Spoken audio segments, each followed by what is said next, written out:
All right, welcome back. In this series, we are breaking down the entire framework for financial independence, step by step. Today, we're hitting a step that, honestly, most people just blow right past, and they often pay a devastating price for it later. We are diving into Step 10, protecting your path. And let me be clear, this is not about hitting the brakes. It's actually about building the shields that will let you accelerate with total confidence. So let's get into how we build those shields. So here's the big question we've got to ask ourselves today.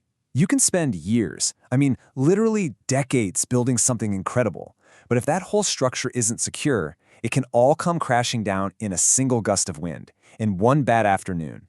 You know, it's so easy to get obsessed with growth, but if that growth is fragile, it's just an illusion. It's not real.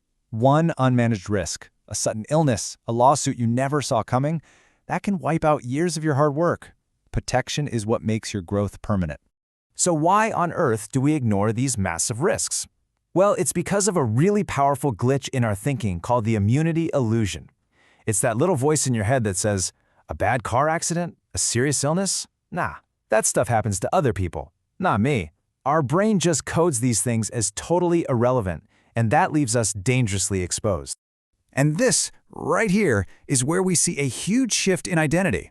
Someone with an employee mindset sees protection and insurance as just this annoying expense, right? Something to be minimized. But an asset owner? They see it completely differently. For them, protecting the entire system isn't about fear. It's a core responsibility. It's literally part of the job description of owning your own future. And this idea just perfectly captures the whole mindset shift we're talking about. We have to stop seeing protection as something that holds us back.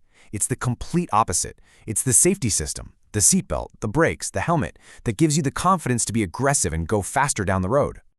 Think about it. Why can a Formula One driver take a corner at over 100 miles per hour? It's because they have absolute, unwavering trust in their brakes, their helmet, and that carbon fiber safety cell surrounding them. Without that safety, they'd have to creep around the track like a go-kart. See?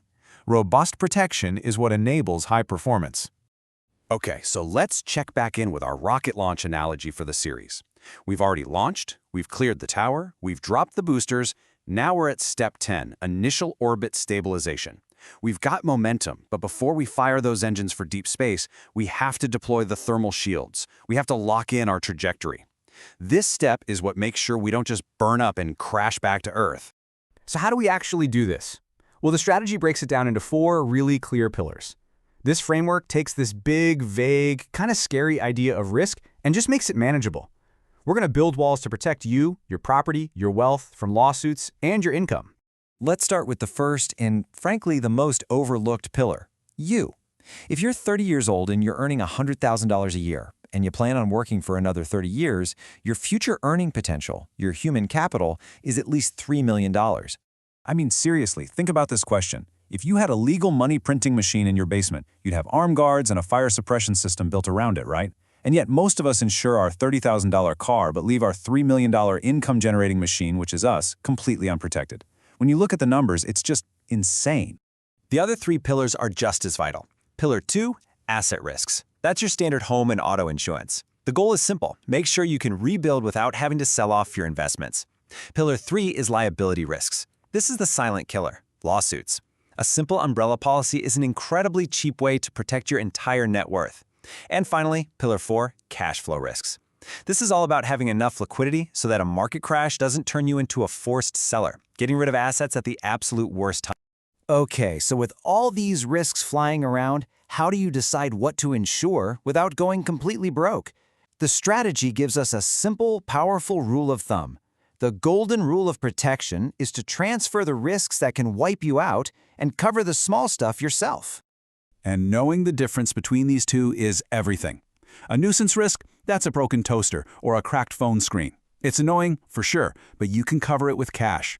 A catastrophic risk is a house fire, a career-ending disability, a $1 million lawsuit. These are the risks that could fundamentally change your life, and you absolutely must transfer them to an insurance company. Now, people come up with all sorts of excuses for putting this off, but they usually fall into one of 3 traps. First is the youth fallacy. I'm young and healthy, I don't need it. Wrong. You get insurance when you're healthy because that's when it's cheapest and you can actually qualify. Second, the investment fallacy. I'll just invest the money instead. Wrong again.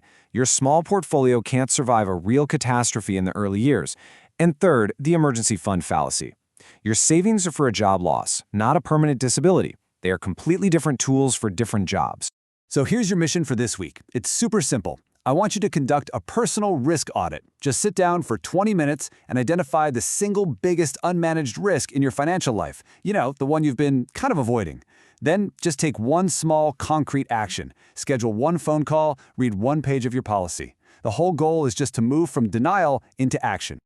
Of course, as we talk about all these tools, it is absolutely crucial to remember that this content is strictly for educational purposes. It is not personalized financial or legal advice. You are responsible for consulting with qualified professionals to figure out what's right for your unique situation. So, let's wrap this up. The big takeaway is this. Growth without protection is just fragility. Use the 4 pillars, personal, asset, liability, and cash flow, to audit your life. And always ensure the catastrophic risks while you handle the nuisance ones yourself. By building these shields now, you give yourself the freedom to go on offense. And that is exactly where we're going in our next explainer. Step 11, the asset acquisition strategy. If you want to make sure you catch that jump from defense to offense, be sure to subscribe to the channel, The Golden Path to Financial Independence, for the complete 13-part series. Thanks for tuning in. We'll see you in the next one, where we finally shift from protecting what you have to aggressively building the future you want.